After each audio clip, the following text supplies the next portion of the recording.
on 2 Timothy. I left you last week at the end of chapter 2. Today, let us see what we can do. 2 Timothy, the 3rd chapter. Let me read the first few words.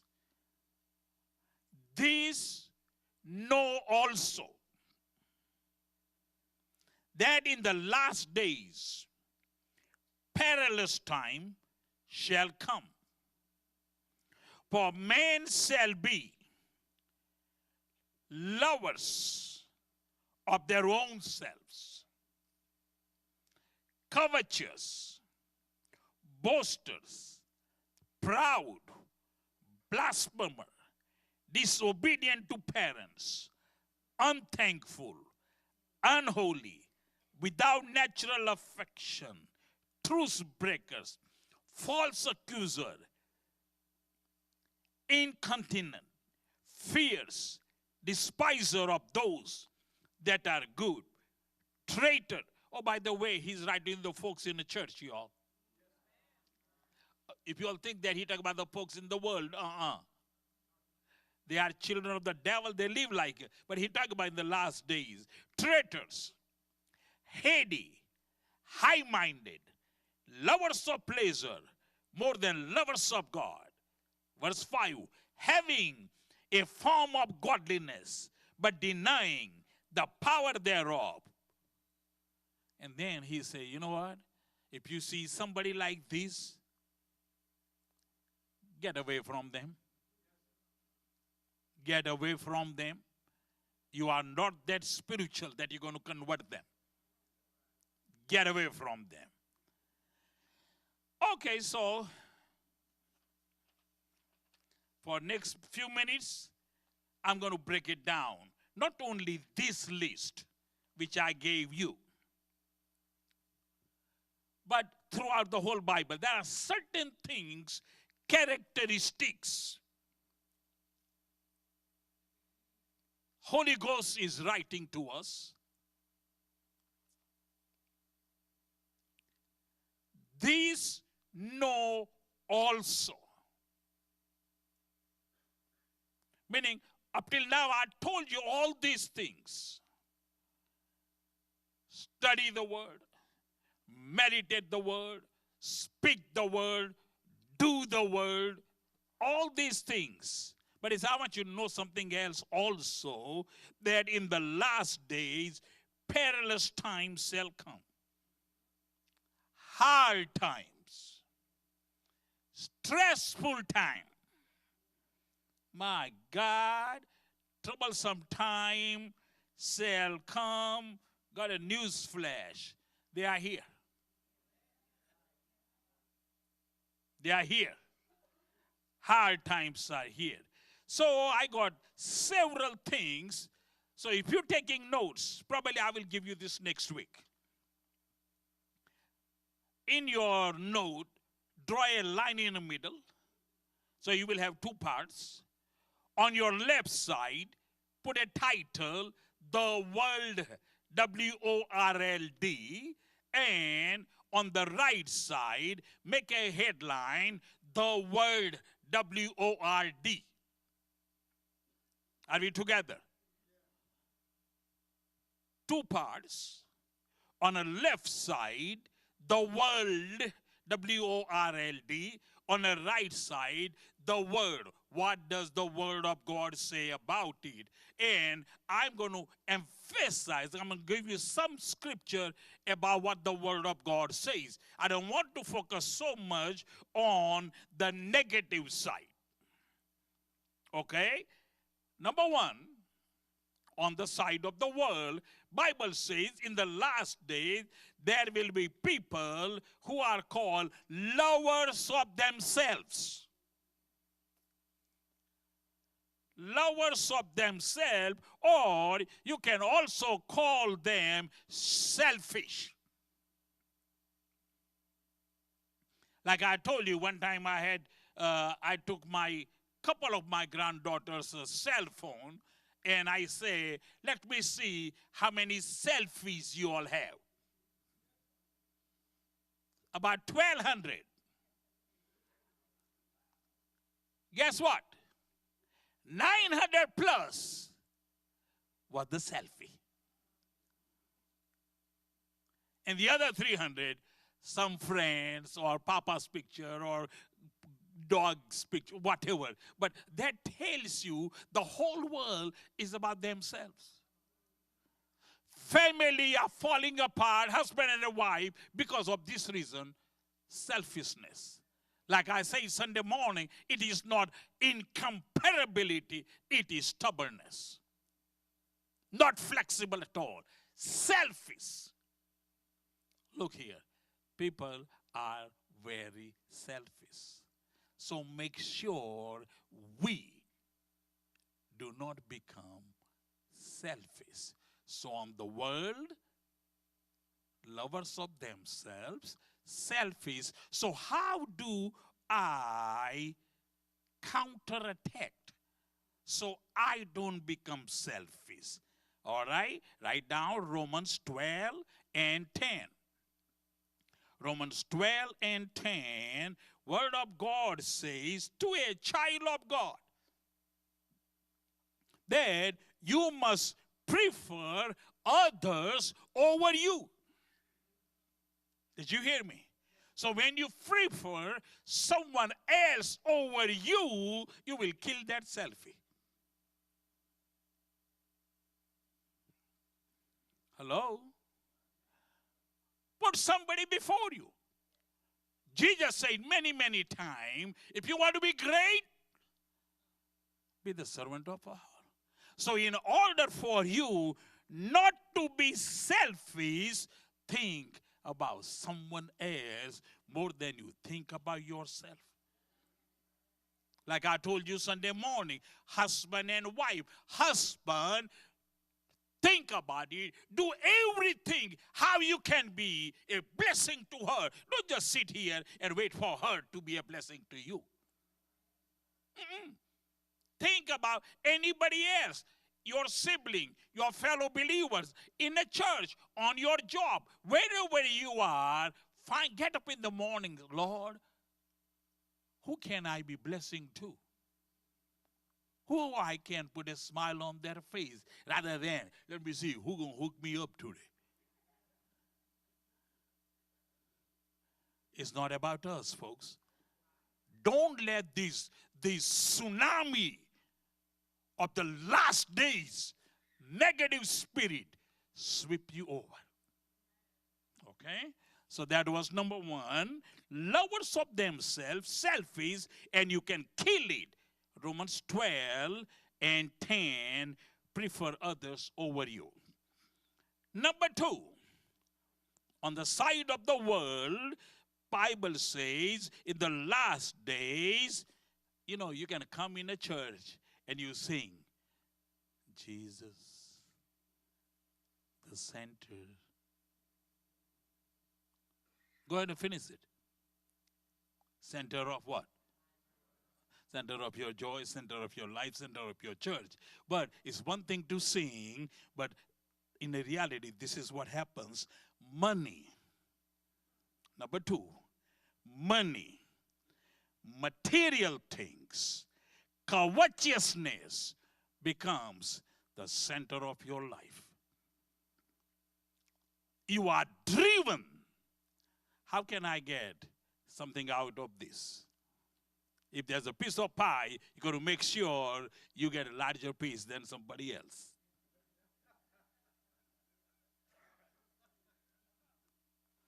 Or somebody else is going to come behind you. So what you do, you take it out, put it way behind in the refrigerator, behind something that nobody can see it.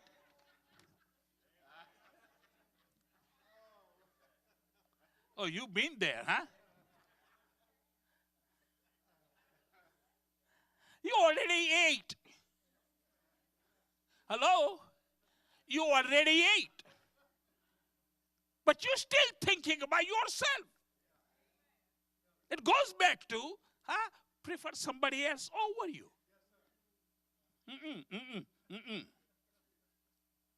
One day Sister Lee had asked me to go to a store. there was some kind of thing going on. So to buy some butter and all that. So I bought several of that. And there were some left. So that guy said, man, just go ahead and take it all. And I say, you know what? Suppose some other wife sends her husband in here to get it. And selfish me. I didn't tell him me, the pastor. Selfish me took it all. That's not right, folks. Ask yourself, do you think about money more than you think about God? Check your checkbook. That will tell you the story. Material-minded, money-minded, covetous. Okay? That's on the left side. On the right side, how do you counteract? How do you do this? Luke 16, verse 14, 15. Luke 16, verse 14, 15. Matthew 6, 19 to 21. Luke 16, 14, 15. Matthew 6, 19, 21. Here's the bottom line. Remember, materialism is abomination to the Lord. Money is good. Money is good, but you cannot serve God and money. In the last days, there will be people. And money-minded. Let me tell you a story. In this church, there was this dear woman who used to go to church here. She passed, went home to be with the Lord, and the family called me. So Sister Leah and I, we went over there, and so we beat the police over there. And watch it. The woman's body was on the floor.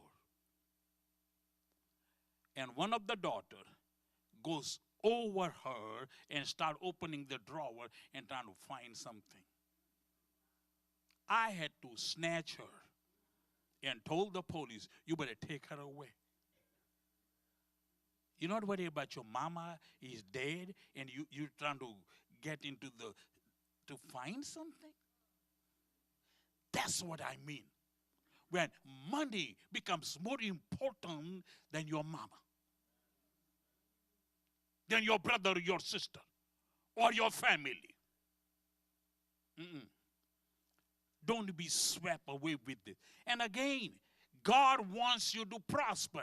I'm not preaching against prosperity. Prosperity is good. I was broke, but I'm better now. And guess what? Better is better than broke. But you know what? We give more today than ever before.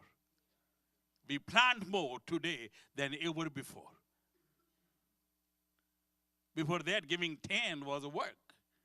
But now, 20, 30, it doesn't matter. So please, in the last days, there will be lovers of themselves, selfish people, money-minded, material-minded, covetous. Remember that thing. Money is a tool. You can serve God with the money, but you cannot serve money. All right. Number 3. In the last days, there will be people who are boastful or braggarts. I don't know use the word, but I just wrote it. Boastful, meaning what? It's all about me. It's all about me. Listen to somebody for 10 minutes and 100 times it's me and mine and I.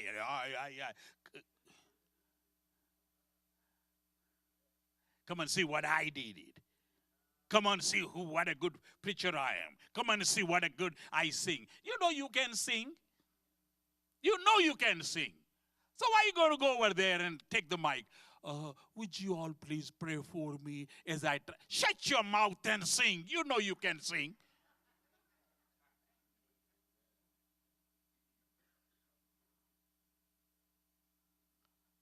Just boastful. Come and see what I have done. So, what is it in Daniel, the 4th chapter? You remember King Nebuchadnezzar? He stood outside the palace, lifted his hands and said, wow, look at here what I have done. And while the word was in his mouth, the word of the Lord came to him. He said, look here, my friend, give God the glory. Everything comes from God. But he did not. He didn't. And then he was kicked out for 7 years. Lived in a jungle. A king eating grass. His hair grew, his claw. Come on, folks. Huh? Don't be boastful. You have to say, I am that I am by the grace of God. If it had not been for God. Okay. So, what do we do about it? On the side of the world, boastful, braggart. So on the right side, the word, what do we do? How do we kill these? Romans 12 and 3. Romans 12 and 3. Do not think highly of you. It doesn't say that, oh, I'm nothing but a worm. There ain't nobody talking about you, worm. Just thank God, I am that I am. You know, when I stand there, oh, Pastor, that was an awesome message. Huh? It don't do me nothing. It don't do me nothing. You know why? Awesome message is the message that you applied in your life. Otherwise, it is not an awesome message. You just got a goosebump on the top of your goosebump, but you ain't changed nothing. It just stirred up your emotions. So look at these characteristics. Are you boastful? Is it all about you? Like I had given you this example. I don't know when was it. I might be wrong about the date. I think it was 1992. Stacey King, you remember the dude from Oklahoma, OU? He was picked up by Chicago Bulls. And he was with Jordan that night. And I think they were playing Boston Celtic or Cavalier. I don't know who they were playing. But Jordan scored 69 points that night. And Stacey, somebody fouled him, so he had a chance to make 2 free throws. But he missed one and made only one. So between Jordan and Stacey King, 70 points. So when the game was over, news media come, put Stacey on a camera. Stacey King, what you got to say about this game? What an awesome game it was. Me and Jordan scored 70 points.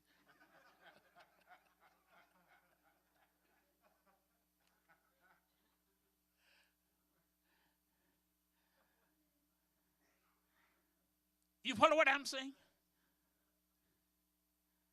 It's all we like to get the glory.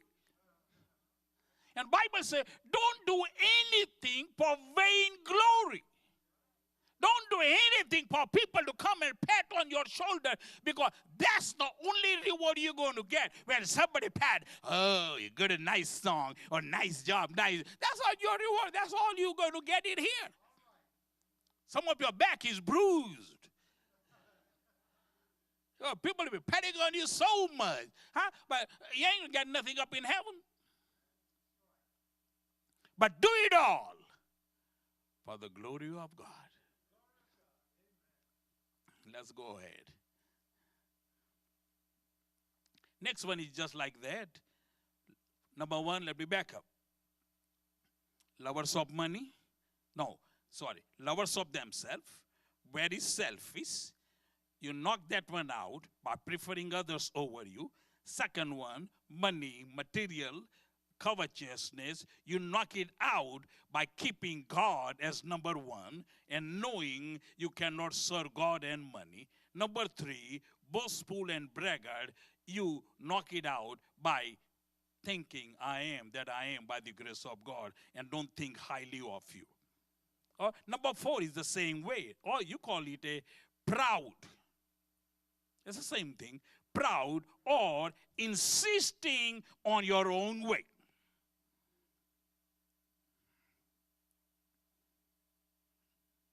Proud. Okay, how do we overcome that? James says, James 4 and 6. James 4 and 6, Bible say, humble yourself. Don't pray, God, humble me. It is your responsibility to humble yourself.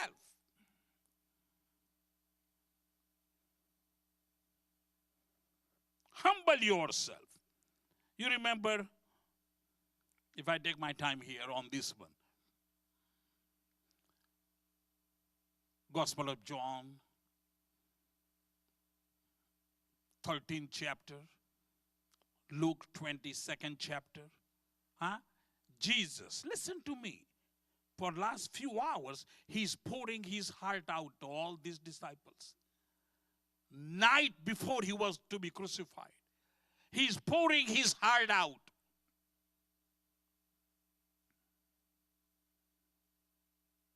I'm going to Jerusalem. One of you going to betray me. They're going to scourge me. They're going to crucify me. He's pouring all his heart out. At the same time, on the same table, the disciples are sitting there talking, who is the greatest among us?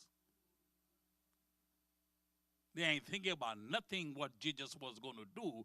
They think about who is the greatest among us.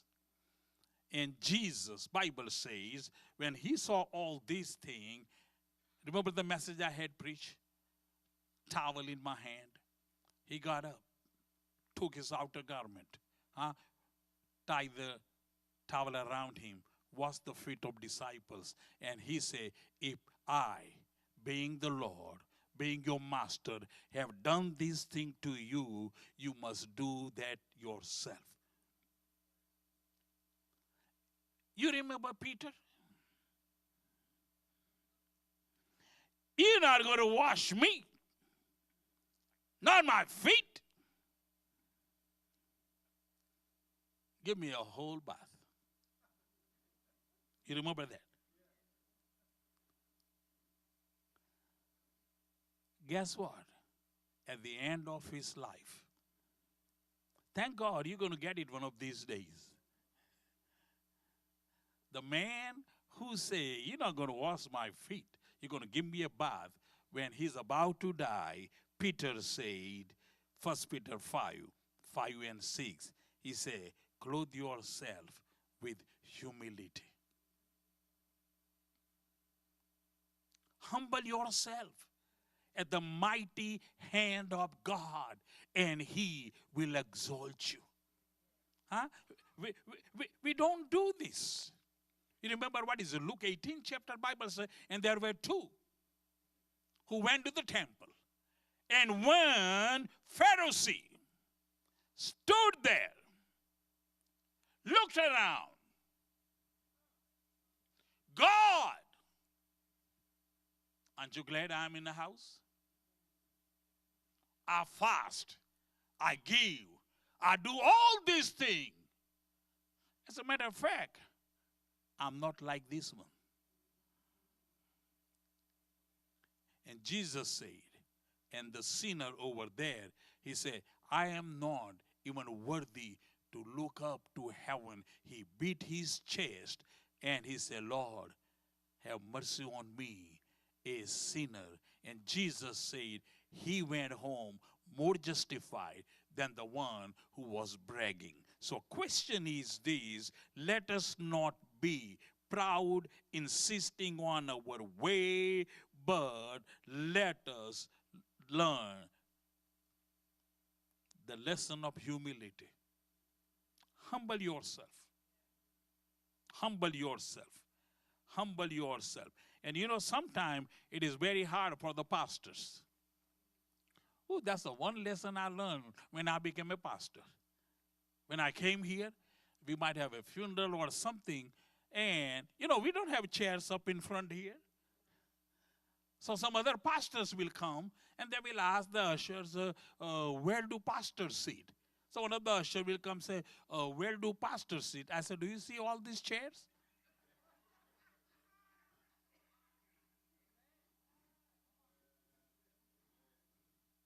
But you know, remember, that's how the Pharisees were. Huh? They were looking for a main chair, main seat. What difference does it make? As long as I'm in a service hearing the word of God, what difference does it make? Where? And I understand we ought to honor them. That's why we have the front row here. If you here, come and sit here, but don't insist. Don't insist where we should sit. Huh? It doesn't matter. Doesn't matter. Okay, so proud, insisting your way. Don't do that. Okay, let's go to the next one. I want to talk to the parents about this. Bible says in the last days, there will be some knucklehead kids disobedient to parents. Do I have a witness? Because I was one of those. A son of a pastor and the most disobedient to the parent. Hello? It is a spirit disobedient to parents. That's why you need to teach them, train them. So how do we tackle that issue? Disobedient to parents. You tackle that. Ephesians 6:1. Children, obey your parents. Say parents. Some of them are good about obeying their mama. What you looking at me like that for?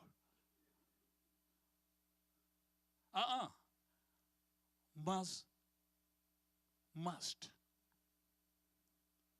Honor your parents. Whether they were good, bad, ugly, it doesn't matter. You know why? Because you are a child of God. You are a child of God. For you to be blessed, you must honor them. You must honor them. You must honor them. You must honor them. Okay? Next one. And I see this thing in America more than anywhere else in the world. Okay? On the left-hand side, whatever your number is, in the last days, they will be unthankful. They have one thing going on. Ooh, I had it coming. It is just due to me. I deserve it. Hello? Come on, folks. Do you see it? Don't have a job.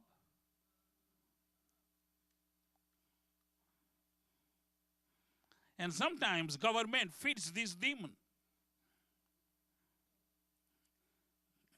Don't look at me like, you know I'm going to say it. Huh? Those who don't work, they get a housing. Those who don't work get food stamps. Those who don't get a job got an iPhone. Who are you going to call?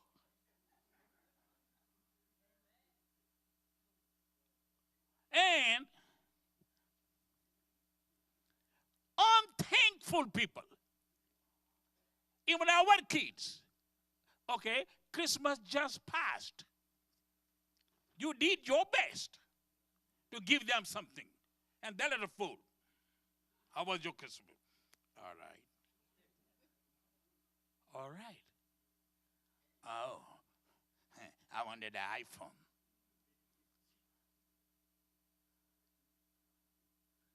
But I got an Android. Somebody should have beat your tail. That's what they should have done. But do you follow what I'm saying? Okay. Come on here. Come here closer. And guess what? Don't blame them kids. We,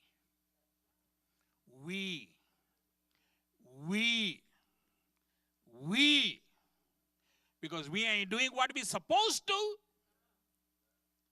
justify that guilty feeling, we buy things. Shall we give an altar call or just let it go?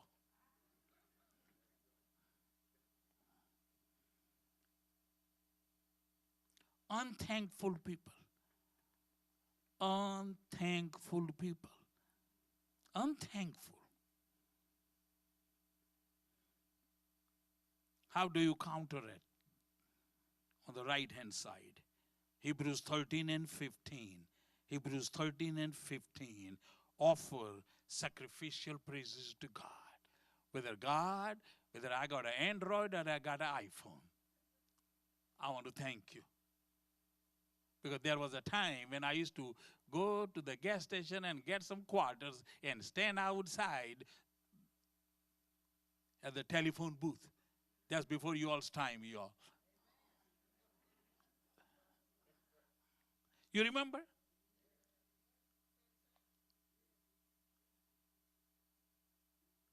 But the way the things are,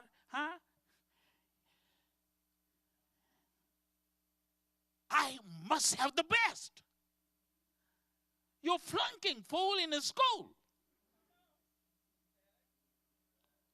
You're bringing C's and D's and all that, and you want an iPhone?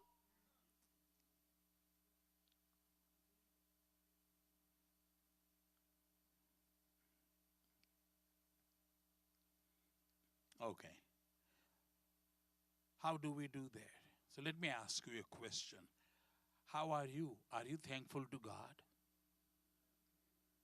How are you? Only on Thanksgiving Day you give thanks? Get up in the morning and say, Lord, thank you. Because there are so many did not see January 3rd. Did not see. I was talking to Sister Lee yesterday. Every time I'm walking in a hospital, I said, Lord, I pray for them. But God, I thank you that I can walk. I thank you that I don't have about 10 tubes hooked up to me. God, I thank you that I can breathe on my own. God, I thank you they don't have to feed me through a tube. God, I just want to thank you that I can go to the bathroom by myself. Don't look at me like that. That I can take a shower myself, God, that I can dry myself and put on my own clothes. God, I thank you. If you are not thankful for your health, please go to the hospital. When Mrs. Fraley was in a nursing home, I was speechless. When Sister Lee and we were coming home, I said, look at these people. That is somebody's daddy. That is somebody's mama. Just out there. And somebody's son might come maybe once a day or every other day to see them.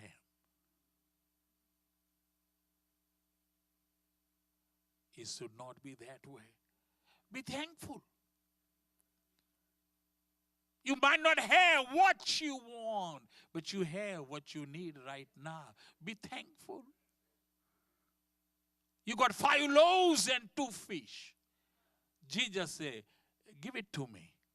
I'm going to show you what to do. He took it, looked up in heaven and said, Father, I want to thank you. Learn to be thankful. Thank God for your wife. Thank God for your husband. Thank God for your children. Thank God for each other. Go to D.L. Moss. I said, God, Lord, locked up for 23 hours. And some of them are just accused. They haven't been tried. They've been there for thankful.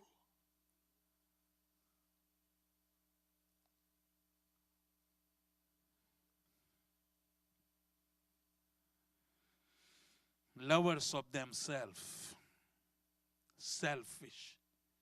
But let us prefer one over the others. Let us not love money so much that we substitute money and kick God out.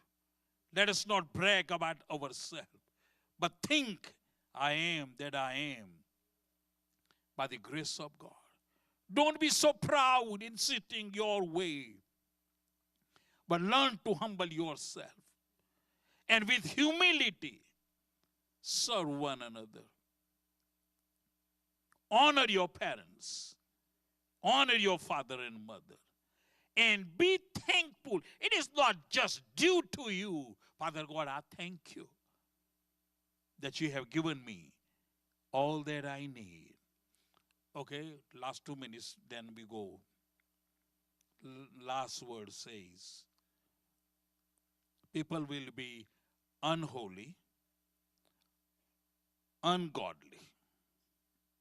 And you know what? The way it is going on in America now, listen to me, everyone writes their own moral laws. I was just watching the news. I said, today in California, there's a long line to buy marijuana. And they said, you can grow at least 6 plants in your house. You're all right. And I said, what happened to the nation which my dad told me America is a God-fearing country? What happened to that nation? We passed the laws. Oh, it's my sexual preference. Man with man, woman with woman. And we passed the laws. You can do all you want to, but remember, He's a holy God. He's not going to change His standard because the United States government or the state government or whoever makes whatever. Bible says in the last days, they will be unholy, ungodly. How do you counteract that? 1 Peter 1:16, 1 Peter 1:16, Bible say, be ye holy as your Father in heaven is holy. Just because everybody is doing it doesn't make it right. Everybody going to hell. Would you go to hell? So these are the things, folks, in the last days. I pray that we will study this and apply it, how to counteract in our life so we don't be swept away with this tsunami of these demon activities. This is nothing but demon activities. Bible says in Paul to Timothy, he said, and they will be seducing spirit. Lying to you. It's all right. But you stand up. Take a stand on the word of God, and God will stand with you. Amen. Go ahead and stand up and